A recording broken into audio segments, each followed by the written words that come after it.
Om Shanti. Good morning. आज बाबा की 26 मार्च की मुरली सुनेंगे। हम सभी जानते हैं कि बाबा जब से विश्व परिवर्तन के लिए इस धरती पर आए हैं, पहले दिन से ही सबको यही पाठ पढ़ाना शुरू किया कि आत्म अभिमानी बनो, देह अभिमान को छोड़ो। इतना सिंपल और पावरफुल सब्जेक्ट है। जो इस सब्जेक्ट में अच्छा पुरुषार्थ कर सकते उसको बहुत फ़ायदा होता है, और जो इसमें ढीले रहते हैं वो घड़ी घड़ी ऊपर नीचे होते रहते हैं। तो आज भी बाबा घड़ी घड़ी हमें आत्म अभिमानी बनने के बारे में बता रहे हैं। ये है 26 तारीख का प्रातः क्लास। मुरली का सार है मीठे बच्चे हैं। अच्छा, आप लोग कहते हो मीठे बाबा। अच्छा। मीठे बच्चे, सबसे बड़ी बीमारी, मीठे बच्चे, सबसे बड़ी बीमारी देह अभिमान की है। सबसे बड़ी बीमारी देह अभिमान की है। इससे ही डाउनफॉल हुआ है। इससे ही डाउनफॉल हुआ है। इसीलिए अब देही अभिमानी बनो।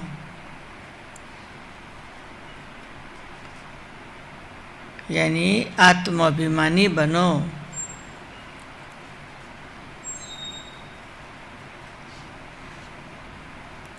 प्रश्न: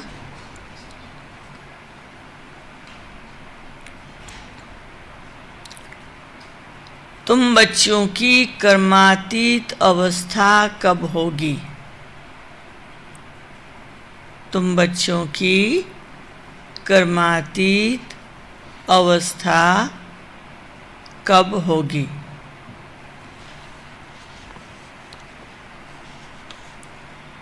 उसका उत्तर: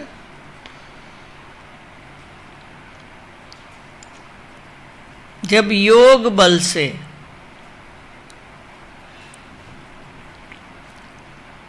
कर्म भोग पर, जब योग बल से कर्म भोग पर विजय प्राप्त करेंगे, पूरा देही अभिमानी बनेंगे। पूरा देही अभिमानी बनेंगे।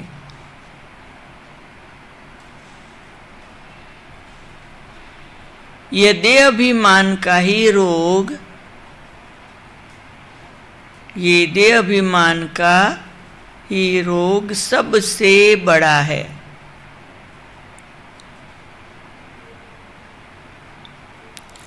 इससे दुनिया पतित हुई है। इससे दुनिया पतित हुई है। देही अभिमानी बनो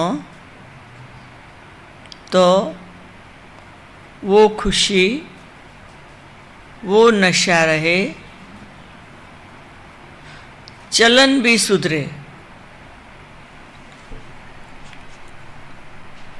गीत है, रात के राही थक मत जाना, सुबह की मंजिल दूर नहीं।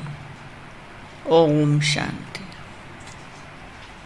राही का अर्थ तो बच्चों ने सुना। और तो कोई समझा नहीं सकते सिवाय तुम ब्रह्मा मुख वंशावली ब्राह्मणों के। ये हम बच्चे ही समझा सकते लोगों को। हाँ, मुख वंशावली क्या है? तुम जो देवी देवता थे तो मनुष्य, परंतु तुम्हारी सीरत बहुत अच्छी थी। तुम सर्वगुण संपन्न, 16 कला संपूर्ण थे। तुम विश्व के मालिक थे। हीरे जैसे से कौड़ी जैसा बने, ये कोई मनुष्य नहीं जानते। तुमने भी नंबरवार पुरुषार्थ अनुसार पलटा खाया। पलटा खाया है, यानी परिवर्तन हुए हैं। अभी तुम देवता बने नहीं हो, परिवर्तन शुरू हुआ पर बन नहीं गए। रिजुविनेट हो रहे हो, काया कल्पतरु हो रही है। कोई थोड़ा बदले है, कोई की 5%, कोई की 10%। सीरत बदलती जाती है। जैसे हमारे गुण बढ़ते जाते हैं, विशेषताएं आती जाती, तो वो चेहरे पर दिखाई पड़ता। दुनिया को ये पता नहीं भारत हेवन था। कहते हैं क्राइस्ट से 3000 वर्ष पहले भारत में देवी देवता थे। उनमें ऐसे गुण थे जो उनको भगवान भगवती कहते थे। वो देवता थे, भगवान भगवती नहीं थे, पर लोग भगवान भगवती कह के याद करते। अभी तो वो गुण है नहीं, मनुष्य की समझ में नहीं आता। भारत जो इतना शाहूकार था, उनका फिर डाउन फॉल कैसे हुआ, वो भी बाप बैठ समझाते हैं। तुम भी समझा सकते हो जिनकी सूरत सुधरी हुई है। सुना ध्यान से, सूरत सुधरी हुई है। बाप कहते बच्चे तुम देवी देवता थे तो आत्माभिमानी थे, फिर जब रावण राज्य शुरू हुआ तो देह अभिमानी बन पड़े। ये देह अभिमान की सबसे बड़ी बीमारी तुमको लग पड़ी। हाँ? और बीमारी तो छोड़ो, पर जो देह अभिमान है ने, वो सबसे बड़ी बीमारी। सतयुग में तुम आत्माभिमानी थे, बहुत सुखी थे। किसने तुमको ऐसा बना दिया? तुम सुखी थे तो ऐसा किसने बनाया? ये कोई नहीं जानते। बाप बैठ समझाते हैं तुम्हारा डाउनफॉल क्यों हुआ। हाँ? हम इतने अच्छे थे, डाउनफॉल क्यों हुआ? अपने धर्म को भूल गए। भारत वर्थ नॉट अ पेनी बन गया। उनका मूल कारण क्या है? बस आज एक ही बात है, हर बात के जवाब में आप पास हो जाएंगे। क्या मूल कारण है? देह अभिमान। हाँ? ये भी ड्रामा बना हुआ है। ये मनुष्य ये नहीं जानते कि भारत इतना शाहूकार था, फिर गरीब कैसे बना। हम आदि सनातन देवी देवता धर्म के थे, फिर हम कैसे धर्म भ्रष्ट कर्म भ्रष्ट बने। बाप समझाते हैं रावण राज्य होने से तुम देह अभिमानी बने, तो तुम्हारा ये हाल होने लगा है। सीढ़ी भी दिखाई है कैसे डाउन हुआ, वर्थ नॉट अ पेनी बन गए। कितना सिंपल जो बाप बच्चों को समझा रहे, और दुनिया की डिग्री के लिए तो कितना डिफिकल्ट पढ़ना पड़ता है। मुख्य कारण है देह अभिमान। ये भी बाप बैठ समझाते हैं। शास्त्रों में कल्प की आयु लाखों वर्ष लिख दी। आजकल समझदार है क्रिश्चियन लोग, वो भी कहते क्राइस्ट से 3000 वर्ष पहले पैराडाइज था। भारतवासी ये नहीं समझते कि प्राचीन भारत था जिसको स्वर्ग हेवन कहा जाता। आजकल तो भारत की फुल हिस्ट्री ज्योग्राफी को कोई नहीं जानता। थोड़े बच्चों में थोड़ा ज्ञान है, तो देह अभिमान आ जाता है। वो कहते हैं ना, बहुत पढ़ा अल्लाह से अड़ा, खुद को भगवान से भी होशियार समझ लेते, समझते हमारे जैसा तो कोई नहीं। बाप समझाते भारत की ऐसी दुर्दशा क्यों हुई। बापू गांधी कहते थे आओ, किसको बुलाते थे? पतित पावन आओ, आकर राम राज्य स्थापन करो। आत्मा को जरूर कभी बाप से सुख मिला है तो पतित पावन को याद करते हैं। बाप समझाते हैं हमारे बच्चे जो क्षुद्र से बदल ब्राह्मण बनते वो भी पूरा देही अभिमानी नहीं बनते। बाबा कहते दुनिया की बात तो छोड़ो, पर जो मेरे बच्चे हैं वो भी इतनी बाबा की बातों की पालना नहीं करते, आत्माभिमानी नहीं बनते। ये है सबसे पुराना रोग जिससे ये हाल हुआ है। देही अभिमानी बनने में बड़ी मेहनत है। जितना देही अभिमानी बनेंगे उतना बाप को याद करेंगे, फिर अथाह खुशी रहनी चाहिए। गाया जाता, क्या गाया जाता?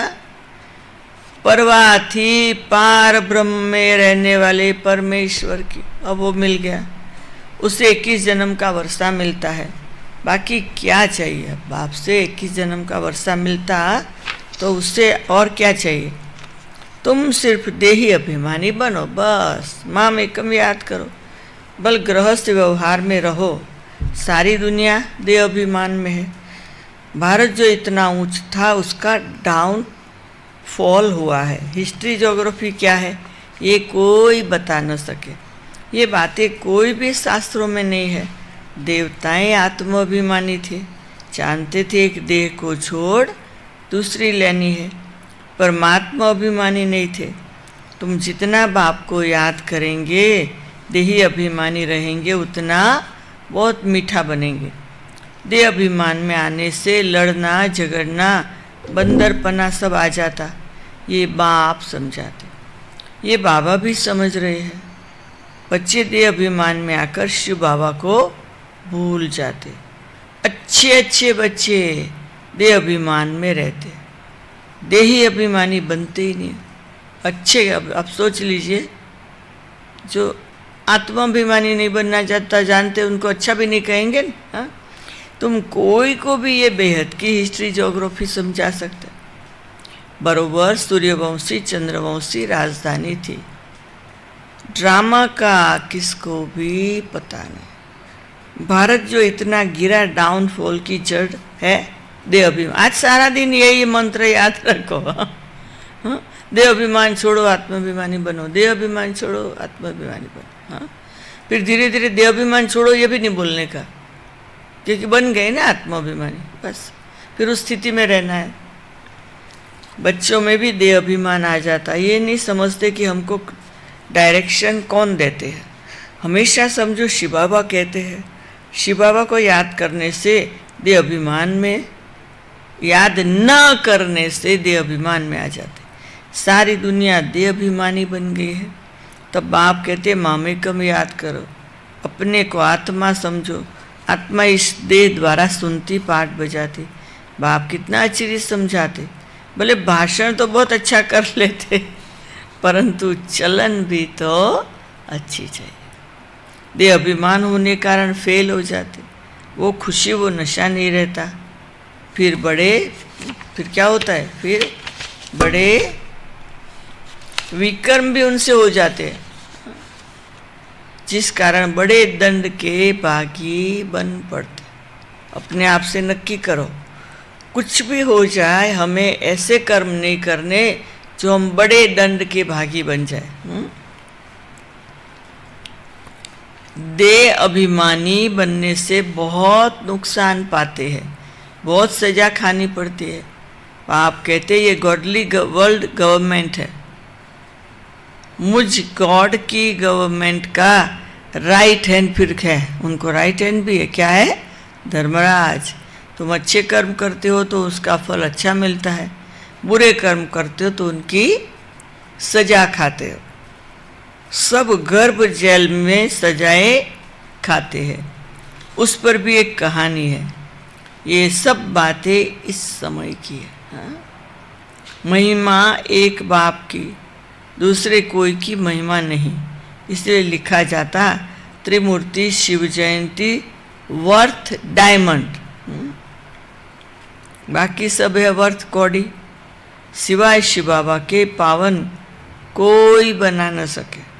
पावन बनते हैं फिर रावण पतित बनाते हैं, जिस कारण सब देह अभिमान ही बन पड़े।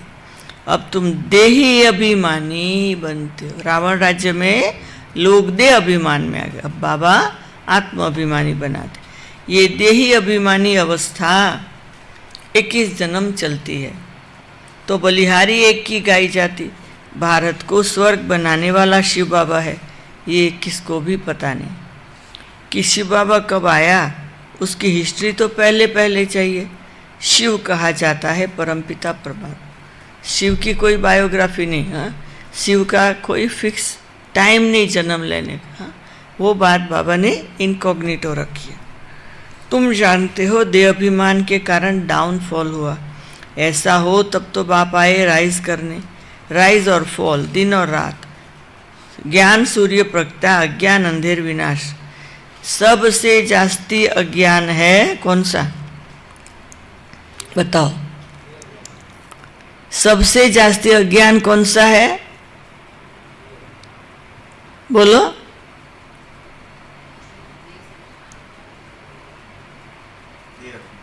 हाँ, सबसे जास्ती अज्ञान है ये देह अभिमान। आत्मा का तो किसको पता नहीं। आत्मा सो परमात्मा कह देते तो कितने पापात्मा बन गए, इसलिए डाउनफॉल हुआ। 84 जन्म लिए सीढ़ी नीचे उतरते आए। ये खेल बना हुआ है। ये वर्ल्ड की हिस्ट्री ज्योग्राफी तुम बच्चे जानते हो, और कोई नहीं जानते। विश्व का डाउनफॉल कैसे हुआ वो तो समझते हैं कि साइंस से बहुत तरक्की हुई है, बहुत नई नई बातें निकली। ये नहीं समझते कि दुनिया और ही पतित नर्क बन गई है। देह अभिमान बहुत है। बाप कहते अभी तुमको देही अभिमानी बनना है। अच्छे महारथी तो ढेर है,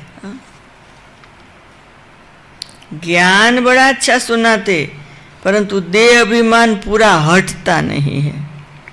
देह अभिमान के कारण कोई में क्रोध का अंश, कोई में मोह का अंश, कुछ न कुछ रहता है।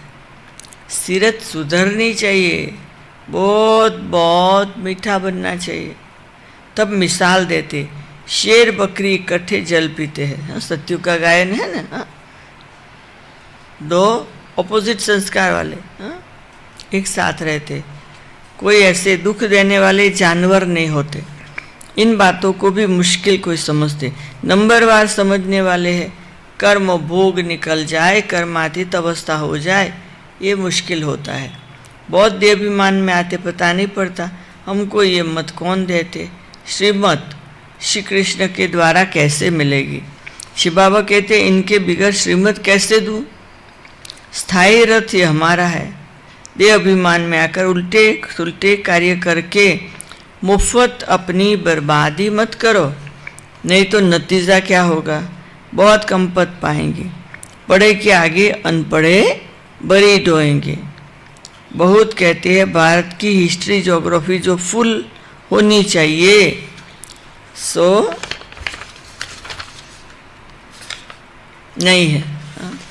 AC and BC, before Christ after Christ. अब बिफोर क्राइस्ट की तो कहानी सबको पता नहीं है क्या है। थोड़ा थोड़ा जितना पता है बताते रहते, तो उनको समझाना पड़े तुम्हारे सिवाय तो कोई समझा न सके। परंतु देही अभिमानी स्थिति चाहिए, वही ऊंच पद पा सकते। अभी तो कर्मातीत अवस्था किसकी हुई नहीं है। इनके बाबा के ऊपर तो बस झंझट है, कितनी फिक्रात रहती है। बल समझते हैं सब ड्रामानुसार होता, फिर भी समझाने के लिए युक्तियाँ रचनी होती है। इसलिए बाबा कहते तुम जास्ती देह ही अभिमानी बन सकते हो। ब्रह्मा बाबा से जास्ती चांस हम बच्चों को है आत्माभिमानी बनने का। तुम्हारे ऊपर कोई बोझा नहीं है, बाप पर तो बोझा है।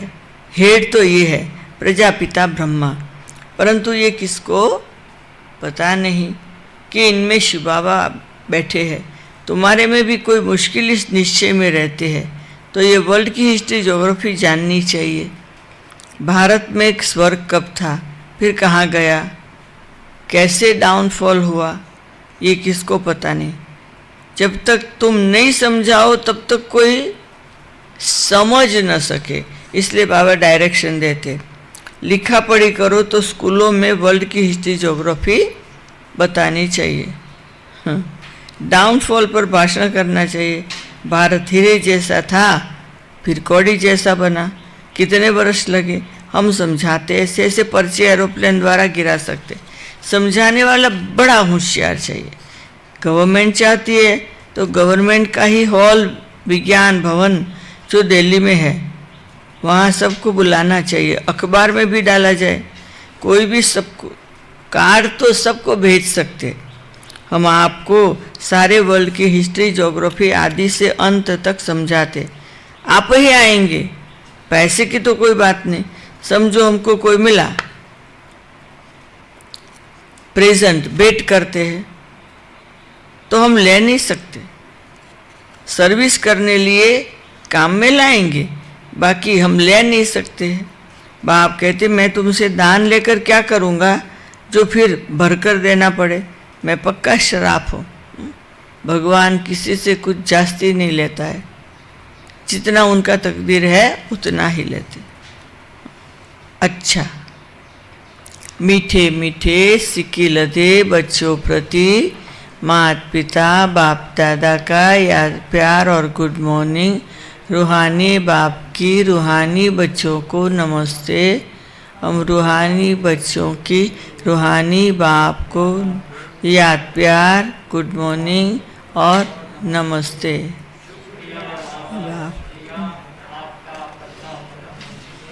ओम शांति।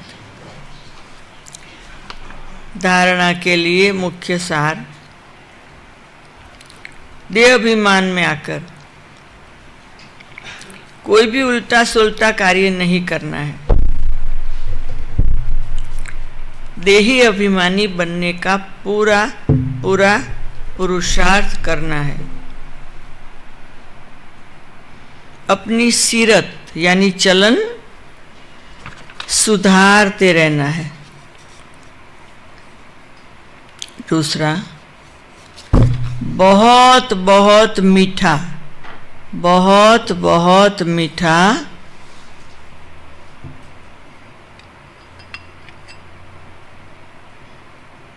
शीतल बनना है।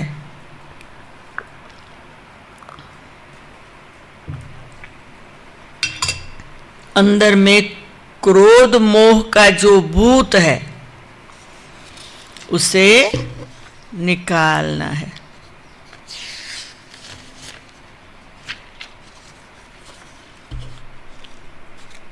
फिर वरदान। समय के श्रेष्ठ खजाने को सफल कर सदा और सर्व सफलता मूर्त भव। ट्रैफिक कंट्रोल है। हाँ? तो करना है।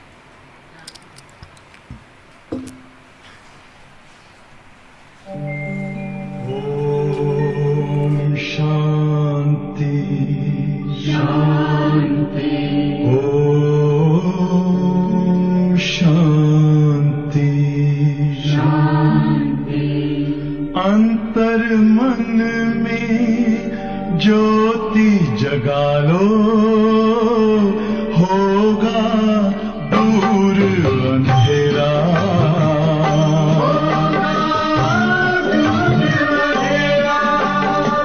शिव का कर लो ध्यान, आ रहा पावन पुण्य सवेरा।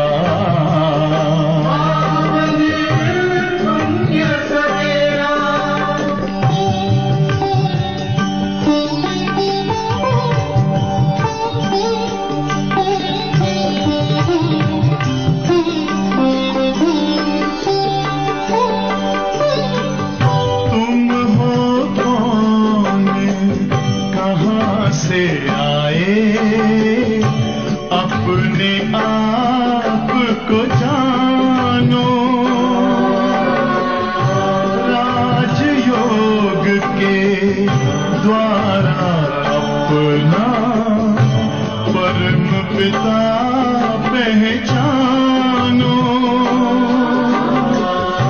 इसी राजपथ पर चलकर तुम पालो अपना बसेरा।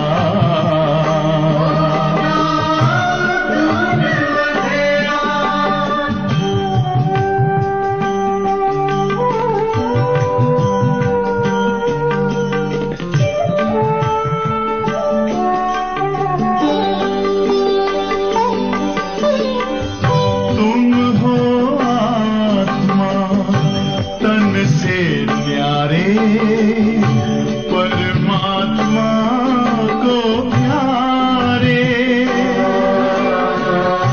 दिव्य गुणों को धारण करके योगी बनो दुलारे। ज्योति बिंदु ही तोड़ेगा ये माया मोह का घेरा।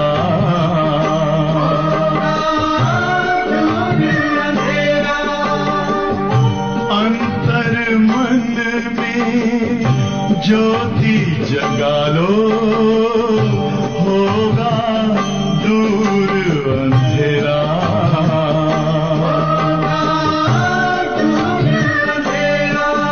ओम शांति शांति ओम शांति।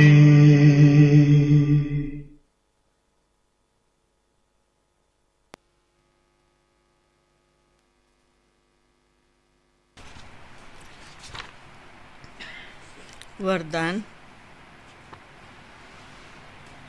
वरदान।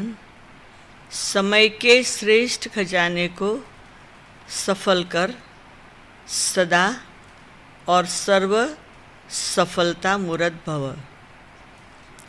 जो बच्चे समय के खजाने को स्वयं के व सर्व के कल्याण के प्रति लगाते हैं, उनके सर्व खजाने स्वतः जमा हो जाते। समय के पहले समय के महत्व को जानकर उसे सफल करने वाले संकल्प का खजाना, खुशी का खजाना, शक्तियों का खजाना, ज्ञान का खजाना और श्वासों का खजाना, ये सब खजाने स्वतः जमा कर लेते। सिर्फ अलबेलेपन को छोड़ समय के खजाने को सफल करो तो सदा और सर्व सफलता मूरत बन जाएंगे। स्लोगन। एकाग्रता द्वारा सागर के तले में जाकर अनुभवों के हीरो मोती प्राप्त करना ही अनुभवी मूरत बनना है।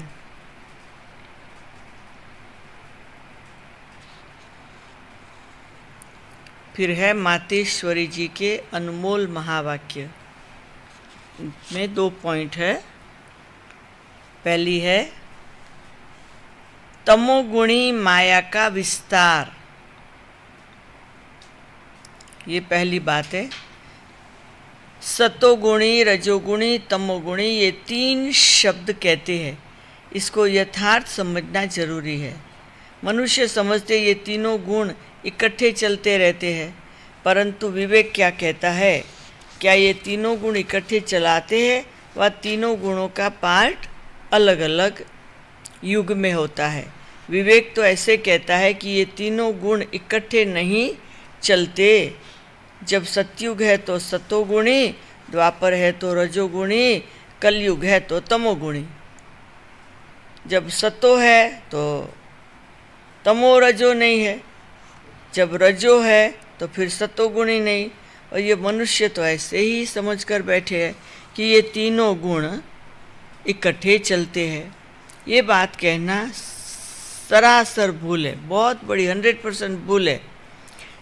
वो समझते जब मनुष्य सच बोलते हैं, पाप कर्म नहीं करते तो वो सतोगुणी होते, परंतु विवेक कहता है जब हम कहते हैं सतोगुणी तो इस सतोगुण का मतलब है संपूर्ण सुख, गोया सारी सृष्टि सतोगुणी। बाकी ऐसे नहीं कहेंगे कि जो सच बोलता है वो सतोगुणी और जो झूठ बोलता है वो कलयुगी तमोगुणी। नहीं, ऐसे ही दुनिया चलती आती नहीं। अब जब हम सतयुग कहते हैं तो इसका मतलब है सारी सृष्टि पर सतोगुण सतो प्रधान चाहिए। हाँ, कोई समय ऐसा सतयुग था जहाँ सारा संसार सतोगुणी था। अब तो सतयुग है नहीं, अभी तो है कलयुगी दुनिया। गोया सारी सृष्टि पर तमो प्रधानता का राज्य है। इस तमोगुणी समय पर फिर सतोगुण कहाँ से आया? अब है घोर अंधियारा, जिसको ब्रह्मा की रात कहते हैं। ब्रह्मा का दिन है सतयुग, ब्रह्मा की रात है कलयुग। तो हम दोनों को मिला नहीं सकते, सतयुग और कलयुग मिला नहीं सकते। फिर दूसरी पॉइंट है, कलयुगी असार संसार से सतयुगी सार वाली दुनिया में चलना है। ले चलना एक परमात्मा का काम है, वो ले चलता है। अभी इस कलयुगी संसार को असार संसार क्यों कहते हैं?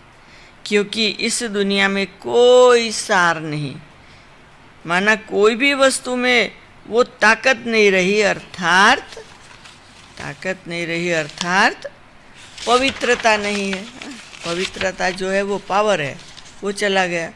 जो इस सृष्टि पर कोई समय सुख शांति पवित्रता थी, अब तो ताकत नहीं है, क्योंकि इस सृष्टि में 5 भूतों की प्रवेशता है। इसलिए इस सृष्टि को भय का सागर अभी है ना, ये सृष्टि क्या है? भय का सागर अथवा कर्म बंधन का सागर कहते हैं। इसलिए ही मनुष्य दुखी हो परमात्मा को पुकार रहे हैं। परमात्मा हमको भव सागर से पार करो, इससे सिद्ध है जरूर कोई अभय अर्थात निर्भयता का संसार है जिसमें चलना चाहते हैं। इसलिए इस संसार को पाप का सागर कहते हैं, जिससे पार कर पुण्यात्मा वाली दुनिया में चलना चाहते हैं। तो दुनिया ये 2 है, एक सतयुगी सार वाली दुनिया, दूसरी कलयुगी असार की दुनिया। दोनों दुनिया इस सृष्टि पर होती, अभी परमात्मा वो सार वाली दुनिया स्थापन कर रहे हैं। सुना? ये मम्मा की मीठी बातें। ओम शांति।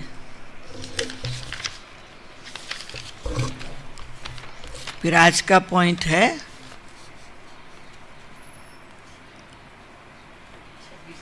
मैं मास्टर सर्वशक्तिवान। मैं मास्टर सर्वशक्तिवान हूँ, जो 26 तारीख, जो सदा बाप की याद में लवलीन अर्थात समाये हुए है। ऐसी आत्माओं के नयनों में और मुख के हर बोल में बाप समाया हुआ होने कारण शक्ति स्वरूप के बजाय सर्वशक्तिवान नजर आएगा। जैसे आदि स्थापना में ब्रह्मा रूप में सदैव श्री कृष्ण दिखाई देता था, ऐसे आप बच्चों द्वारा सर्वशक्तिवान नजर दिखाई दे। तो मैं सर्वशक्तिवान हूँ।